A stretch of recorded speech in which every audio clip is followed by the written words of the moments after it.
ओम अज्ञानतिमिरन्धस्य ज्ञानाञ्जनशलाकया चक्षुरुन्मिलितं येन तस्मै श्रीगुरवे नमः। श्रीचैतन्यमनोभीष्टं स्थापितं येन भूतले स्वयं रूपा कदा मह्यं ददाति स्वपदान्तिकं।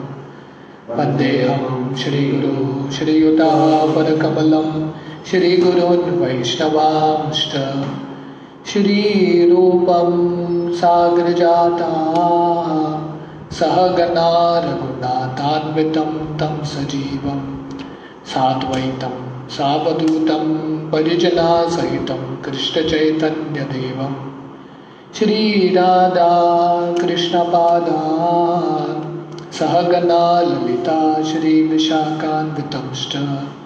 नमो विष्णुपादाय कृष्णप्रेष्ठाय भूतले श्रीमते भक्तिवेदांत स्वामीति नामिने। नमस्ते सरस्वती देवे गौरवाणी प्रचारिणे निर्विशेष शून्यवादी पाश्चात्यदेशतारिणे वंचाकल्पतरुभ्यश्च कृपा सिन्धुभ्येव च पतितानां पावनेभ्यो वैष्णवेभ्यो नमो नमः। जय श्री कृष्ण चैतन्य प्रभु नित्यानंद श्री अद्वैत गदाधर श्रीवासादि गौर भक्तवृंद। हरे कृष्णा कृष्णा कृष्णा हरे हरे हरे राम राम राम हरे हरे। हरे कृष्णा। तो 18वां श्लोक है ये,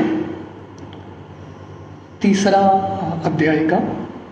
तरव किम न जीवन्ति वस्त्रा किम न श्वसन्ति उत न खादन्ति न मेधन्ति किम ग्रामे पशवो परे। Translation. Do the trees not live? Do the bellows of the blacksmith not breathe? All around us, do the bees not eat and discharge semen? तो यहाँ पे शौनकादि ऋषि सुत गोस्वामी को बता रहे हैं क्यों व्यक्ति को कृष्ण कथा सुनना है।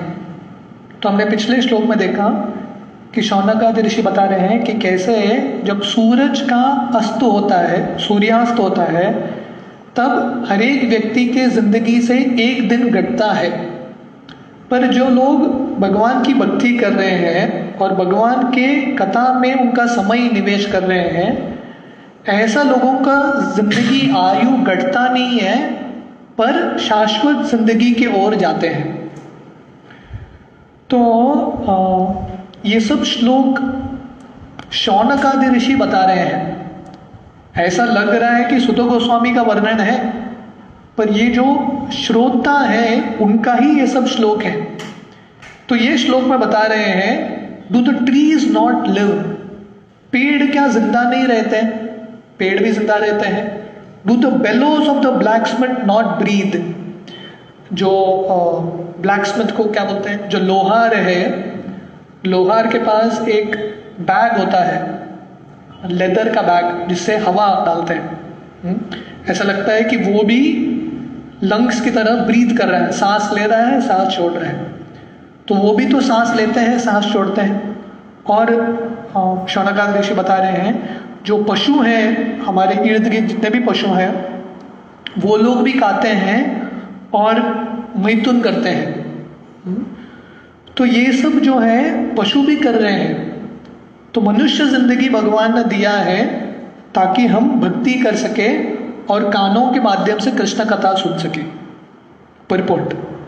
The materialistic men of the modern age will argue that life or part of life is never meant for discussion of theosophical or theological arguments. तो भौतिकवादी लोग, स्पेशली आधुनिक समाज के, वो लोग बताएंगे कि जिंदगी आध्यात्मिक विषय के बारे में, तत्व ज्ञान के बारे में चर्चा करने के लिए नहीं है। Life is meant for the maximum duration of existence, for eating, drinking, sexual intercourse, making merry and enjoying life. तो ये आधुनिक समाज है, सब जगह पूरी दुनिया में इसका ही वाइब्रेशंस है कि कैसे जिंदगी को बढ़ाया जाए, आयु बढ़ाना है ताकि हम मैक्सिमम खा सके, दारू पी सके, मैथुन कर सके और इस तरह से जिंदगी मजा मस्ती में लगा सके। तो ये सबका लक्ष्य है हर एक व्यक्ति का। जो प्रगतिशील भी व्यक्ति है, जिसके पास धन है, बुद्धि है, वो सब करते हैं ताकि उनके जिंदगी में ज्यादा से ज्यादा इंद्रिय भोग हो सके। The modern man wants to live forever by the advancement of material science, and there are many foolish theories for prolonging life to the maximum duration.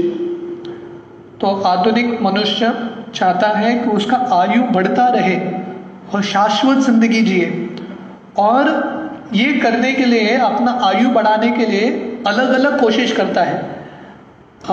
वैज्ञानिक माध्यम से अलग अलग मेडिसिन बनाने की कोशिश करते हैं ताकि व्यक्ति का आयु बढ़ता रहे।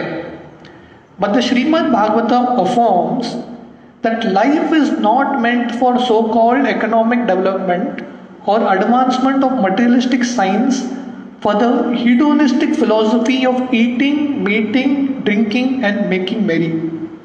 तो श्रीमद् भागवतम बताता है कि जिंदगी का लक्ष्य अर्थ कमाना नहीं, धन कमाना नहीं, और वैज्ञानिक माध्यम से खाना पीना, मैथुन और सोना, ये सब चीज़ों को बढ़ाने के लिए मनुष्य जिंदगी नहीं है। तपो दिव्यम पुत्र कायेन सत्वम। तो ऋषभदेव बताते हैं कि मनुष्य जिंदगी है तपस्या करने के लिए। Life is solely meant for tapasya, for purifying existence, so that one may enter into eternal life just at the end of human form of life. नायम देह देह बाजाम न लोके कष्टान कामाम हरहते विद्भुजाम्ये तपो दिव्यम पुत्र कायेन सत्वम शुद्धे यस्मात् ब्रह्म सौख्यम तो अनंतम। ऋषभदेव बताते हैं अपने पुत्रों को कि बाकी पशु भी मैथुन करते हैं, इंद्रिय भोग कर रहे हैं, वो सब कर रहे हैं। मनुष्य जिंदगी भगवान ने दिया है तपो दिव्यम, तपस्या करने के लिए, पर साधारण तपस्या नहीं, दिव्य तपस्या, ताकि ये जिंदगी में थोड़ा तपस्या करके हमको ब्रह्म सौख्यम तो अनंतम, अनंत रूप से अनंत काल तक ब्रह्म का आनंद, भगवान का जो आनंद है वो प्राप्त हो। तो इसलिए मनुष्य जिंदगी जो छोटा सा जिंदगी है उसमें थोड़ा तपस्या करके शाश्वत जिंदगी प्राप्त करने का अवसर है। The materialist want to prolong life as much as possible because they have no information of the next life. तो भौतिकवादी लोग हैं, उनका इच्छा रहता है जिंदगी को बढ़ाओ जितना हो सके, क्योंकि उनको अगले जिंदगी में विश्वास नहीं है। तो यही जिंदगी सब कुछ है। जैसे चारवाक मुनि, वो भी एक नास्तिक है, उनका जिंदगी का दृष्टिकोण है वो बोलते हैं कि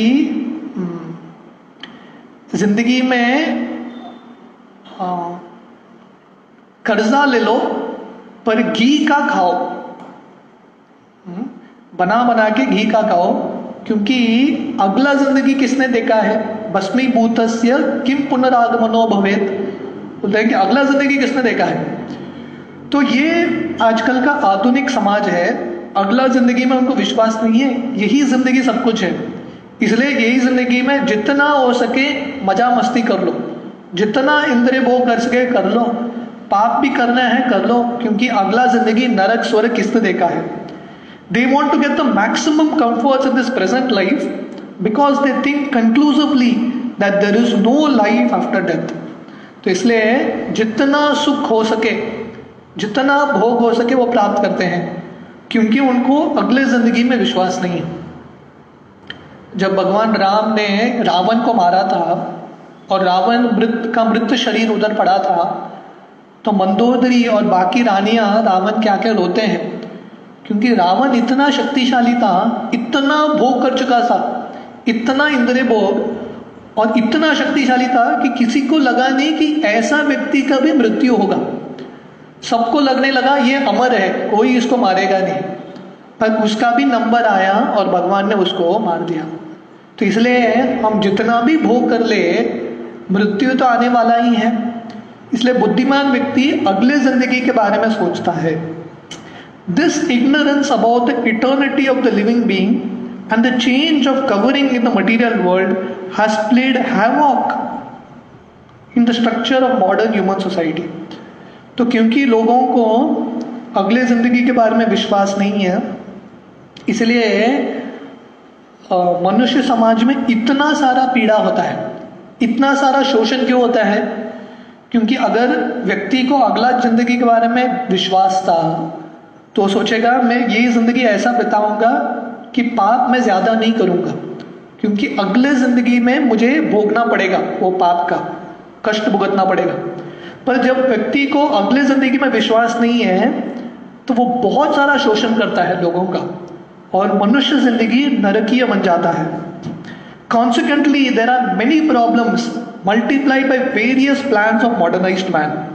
तो इसके वजह से इतने सारे कष्ट हैं मनुष्य समाज में।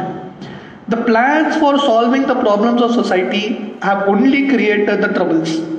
तो इस तरह से व्यक्ति जितना प्रयास करता है, जो सॉल्यूशन है समस्या को सुलझाने का, उससे और समस्या बढ़ता है, और मनुष्य कभी सुलझा नहीं पाता इसको, है कि नहीं? पहले बैलगाड़ी में लोग चलते थे, उसको सॉल्व करने के लिए गाड़ी इंट्रोड्यूस किया, मोटर कार, पर उससे एक बहुत बड़ा प्रॉब्लम आ गया पोल्यूशन का, और ये पोल्यूशन पहले के प्रॉब्लम से ज्यादा प्रॉब्लम है। तो वैसे ही मनुष्य जितना ऐसा लगता है कि वो प्रगति कर रहा है, पर हर एक उसके पद में, क्योंकि भगवान को भूल के इंद्रिय भोग करने का प्रयास कर रहा है, और ज्यादा कष्ट बढ़ाता है। Even if it is possible to solve, to prolong life more than 100 years, the advancement of human civilization does not necessarily follow. तो हर एक व्यक्ति का इच्छा रहता है कि मैं ज्यादा से ज्यादा इंद्रिय भोग करूं और अपना आयु बढ़ाऊं। ठीक है, हमारा आयु भी बढ़ गया, मनुष्य का आयु बढ़ गया, क्या हासिल करने वाले हम बड़े आयु से? क्योंकि हमारा दृष्टिकोण सही है, आध्यात्मिक चीज के बारे में पता नहीं है। आयु बढ़ाने से व्यक्ति का, मनुष्य का और कष्ट बढ़ेगा। उससे अच्छा है मनुष्य का एटलीस्ट आयु कम है, अभी कष्ट तो कम कर रहा है ये दुनिया में। The Bhagavatam says that certain trees live for hundreds and thousands of years. तो भागवतम में वर्णन है कि थोड़े पेड़ हैं जो 100 साल, हजारों साल जीते हैं, पर ऐसे पेड़ों का जिंदगी का क्या फायदा? जैसे अमेरिका में है पेड़, सिकोया ट्रीज, हजारों साल से जिंदा है, पर ये पेड़ ने क्या हासिल किया? मनुष्य जिंदगी छोटा हो सकता है, पर अगर हम सही प्रयोग करेंगे ये छोटे जिंदगी से बहुत कुछ हासिल कर सकते हैं। At Vrindavan there is a tamarind tree, the place is called Imli Talam, which is said to have existed since the time of Lord Krishna. तो वृंदावन में प्रभुपाद उदाहरण दे रहे हैं कि एक इमली तल है वृंदावन परिक्रमा मार्ग में। बताया जाता है कि जब से कृष्ण है तब से वो पेड़ है, 5000 साल पुराना। ये पेड़ तो खास है क्योंकि भगवान का दर्शन हुआ ये पेड़ को। In the Calcutta botanical garden there is a banyan tree said to be older than 500 years old. तो प्रभुपाद बोल रहे हैं कलकत्ता में एक गार्डन है, बोटानिकल गार्डन, वहां पे एक वट वृक्ष है जो 500 साल पुराना है, और ऐसे बहुत सारे पेड़ हैं दुनिया में जो हजारों साल पुराने हैं। And there are many such trees all over the world. Swami Shankaracharya lived only 32 years. तो प्रभुपाद उदाहरण दे रहे हैं ऐसा पेड़ है जो 500 साल है, हजारों साल है। उसके विपरीत यहाँ पे शंकराचार्य का उदाहरण है। शंकराचार्य सिर्फ 32 ईयर्स जिए। लॉर्ड चैतन्य लिव्ड 48 ईयर्स। चैतन्य महाप्रभु सिर्फ 48 years. Does it mean that the prolonged lives of the above mentioned trees are more important than Shankar और चैतन्य? तो अगर आयु बढ़ा है तो उसका मतलब ये जो पेड़ हैं जो हजारों साल से जिंदा हैं, उनका जो कंट्रीब्यूशन है दुनिया को, उनका जो जिंदगी का महत्व है, चैतन्य महाप्रभु और शंकराचार्य की जिंदगी से ज्यादा होना चाहिए, क्योंकि शंकराचार्य तो सिर्फ 32 साल जिए थे, पर ऐसा नहीं होता। सिर्फ आयु बढ़ाने से जिंदगी का जो महत्व है, वैल्यू है, वो बढ़ता नहीं है। Prolonged life without spiritual value is not very important. आध्यात्मिक जिंदगी के बिना लंबा आयु का कुछ मतलब नहीं है, छोटा आयु बस। इसलिए सुखदेव गोस्वामी पिछले एक अध्याय में, शायद पिछले स्कंद में बताते हैं कि खट्टोंग महाराज एक क्षण के लिए जिंदा थे, पर वो एक क्षण में उन्होंने पूरा भक्ति किया, इसलिए उनका जिंदगी सफल हो गया। तो पूरे कृष्ण भावनामृत में एक क्षण भी रहेंगे, वो हजारों लाखों साल से ज्यादा महत्वपूर्ण और अच्छा है। One may doubt that trees have life because they do not breathe. तो कोई बोलेगा अरे पेड़ तो जिंदा नहीं होते, वो तो सांस नहीं लेते। But modern scientists like Bose have already proved that there is life in plants, so breathing is no sign of actual life. तो कोई बोलेगा हमारे जिंदगी को पेड़ से कैसे तुलना कर सकते हैं, हम तो सांस लेते हैं, पेड़ तो सांस नहीं लेते, उनमें तो जिंदगी नहीं है। पर जगदीश चंद्र बोस ने ऑलरेडी प्रूव किया है कि जो पेड़ और पौधे में भी जिंदगी है। मतलब सिर्फ सांस लेना जिंदगी का लक्ष्य नहीं है। The Bhagavatam says that the bellows of the blacksmith breathes very soundly, but that does not mean that the bellows have life. तो यहाँ पे वर्णन है कि ये जो लोहार है उसके पास जो हवा भरने का बैग है वो भी चमड़े से ही बना रहता है। ऐसा लगता है कि वो भी ब्रीथ कर रहा है, सांस ले रहा है, सांस छोड़ रहा है, पर इसका मतलब नहीं है कि वो जिंदा है। वैसे ही अगर हमारे शरीर से लोहार का जो वो गोनी है, बैग है, वो भी चमड़े का बना है और हमारा शरीर भी चमड़े का बना है। जैसे वो सांस लेता है, छोड़ता है, हमारा शरीर भी, हमारा ये चमड़ा भी सांस लेके छोड़ता है। पर अगर हम भक्ति नहीं करेंगे तो हमारा जो शरीर है वो लोहार के चमड़े के जैसा है, सिर्फ बाहर दृष्टिकोण से जिंदा है पर एक्चुअली प्राण नहीं है। The materialist will argue that life in the tree and life in the man cannot be compared because the tree cannot enjoy life by eating palatable dishes or by enjoying sexual intercourse. तो भागवतम अलग अलग उदाहरण दे रहा है। एक तो बता रहे हैं जो पेड़ है हजारों साल जिंदा है, उसका क्या महत्व है, उससे अच्छा है मनुष्य जिंदगी छोटा भी रहेगा भगवान की भक्ति करेंगे तो कोई बोलेगा अगर पेड़ तो सांस नहीं लेते हमारे तरह, तो भागवतम उदाहरण दे रहा है वो देखो लोहार का जो बैग है वो भी सांस लेता है तुम्हारे तरह, पर उसका क्या फायदा। पर कोई बोलेगा पेड़ ठीक है, पेड़ जिंदा है, पर पेड़ हमारे तरह तो भोग नहीं कर सकते। हम जैसा मजा मस्ती करते हैं, इंद्रिय भोग करते हैं, अलग अलग पदार्थ खाते हैं, मैथुन करते हैं, वो तो नहीं कर सकते।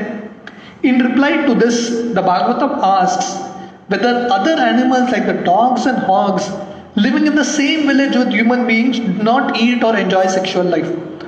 तो हमको लगेगा मनुष्य जिंदगी भगवान ने दिया है, इसका लक्ष्य है खाओ पियो मैथुन करो मजा करो।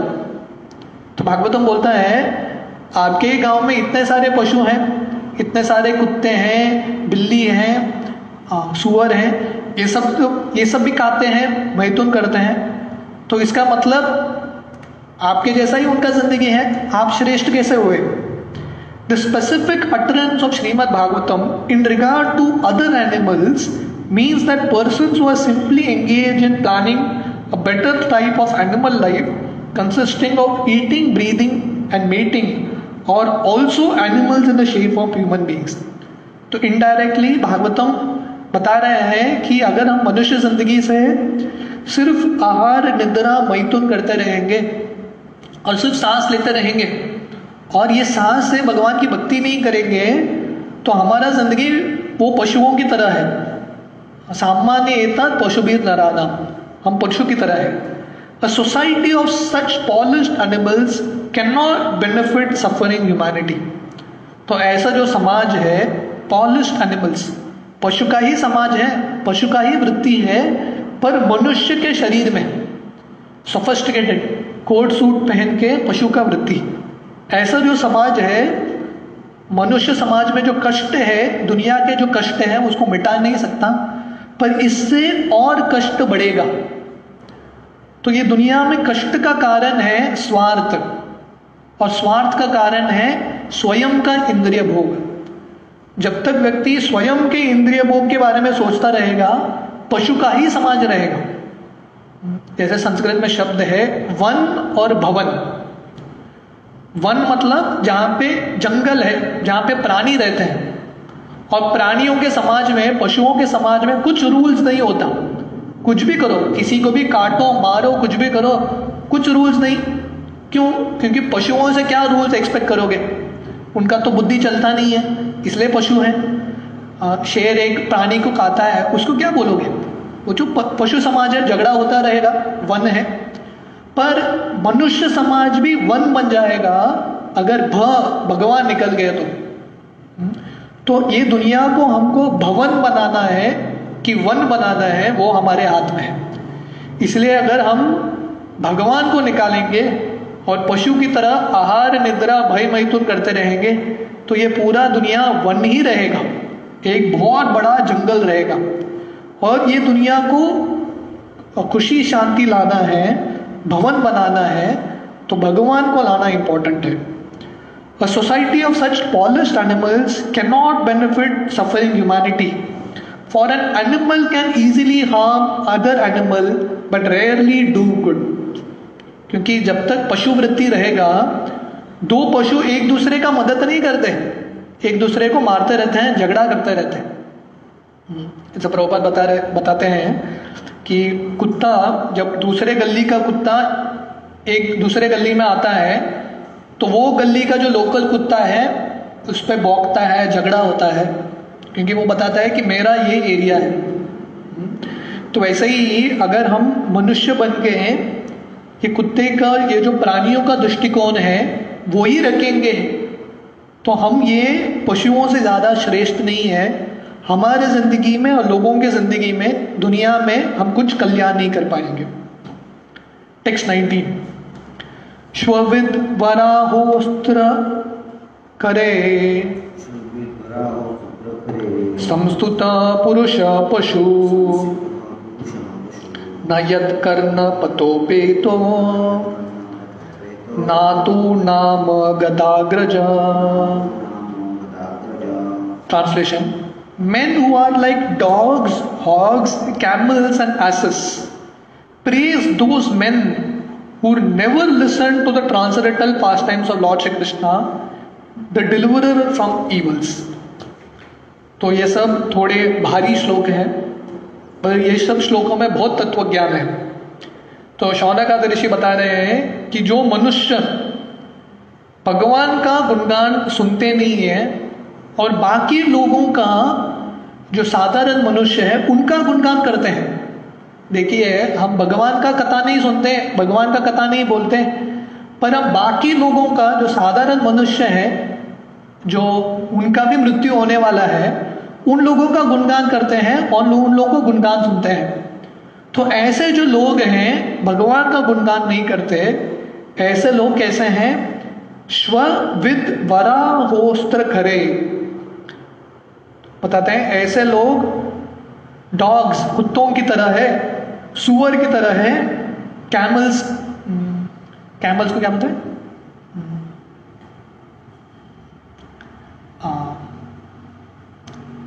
ऊंट, ऊंट की तरह है, और जो रेगिस्तान में रहता है, और एसेस, गधे की तरह है। इंग्लिश में ये सुनना अच्छा लगता है, dogs, hogs, camels, asses. Hindi में बोलना थोड़ा भारी लगता है। हाँ, किसी को कुत्ता बोलो तो बहुत सबसे बड़ा गाली है, कुत्ता, गधा, सुअर। तो उनकी तुलना हो रही है जो लोग भगवान की कथा नहीं करते। और ये ऐसे ही नहीं लिखा है, इसके पीछे भी एक साइंस है, और प्रॉपर बहुत सुंदर समझाते हैं एक एक श्लोक में, एक एक पैराग्राफ में, क्यों ये तुलना हो रही है कुत्तों की जैसा, सुअर के जैसा, ऊंट की जैसा और गधों के जैसा। अगर हम भगवान का कथा नहीं करेंगे, भक्ति नहीं करेंगे, ये पशुओं की तरह हमारा जिंदगी है। और कैसा है, प्रॉपर परफेक्टली समझाते हैं। तो ये काफी बड़ा तात्पर्य है। तो इसका हम पहला पैराग्राफ पढ़ेंगे। The general mass of people, unless they are trained systematically for a higher standard of life and spiritual values, are no better than animals, and in this verse they have particularly been put on the level of dogs, hogs, camels and asses. तो जो साधारण मनुष्य है, अगर उनको training नहीं मिलता है, एजुकेशन नहीं मिलता, ज्ञान नहीं मिलता आध्यात्मिक चीजों के बारे में, आध्यात्मिक विषय के बारे में, तब तक व्यक्ति मनुष्य के जैसा ही रहता है। तो वर्णन है, जन्मा जायते शूद्रो, हर एक व्यक्ति जन्म से शूद्र ही होता है, पशु की बात ही होता है। ट्रेनिंग से जब वो शिक्षण प्राप्त करता है, अच्छे गुण आते हैं उसमें, तब व्यक्ति धीरे धीरे मनुष्य बनता है। तो इसलिए यहाँ पे वर्णन है कि ऐसा जो लोग जिनको ट्रेनिंग नहीं हुआ है, शिक्षण नहीं हुआ है आध्यात्मिक रूप से, ऐसा लोग पशु की तरह है। खासकर ये चार जो पशु है उनके जैसा उनका तुलना है। Modern university education practically prepares one to acquire a doggish mentality with which to accept service from a great master. तो पहला वर्णन है कि जो लोग भगवान की भक्ति नहीं करते हैं, ऐसे जो लोग हैं कुत्ते की तरह है, कुत्तों का मेंटालिटी। और प्रभुपाद यहाँ पर लिख रहे हैं, मॉडर्न यूनिवर्सिटी एजुकेशन, आजकल का आधुनिक समाज जो एजुकेशन सिस्टम है, स्कूल कॉलेजेस है, हर एक व्यक्ति को ये मेंटालिटी देता है, पशुओं का मेंटालिटी, स्पेशली कुत्तों का। क्यों?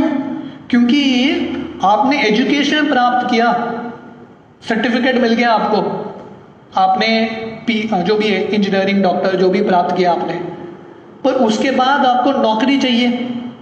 नौकरी चाहिए मतलब आप किसी के दास और कोई आपका स्वामी, तो वो स्वामी का सुनना पड़ेगा। और कौन करता है ये? स्वामी का कौन सुनता है? कुत्ते।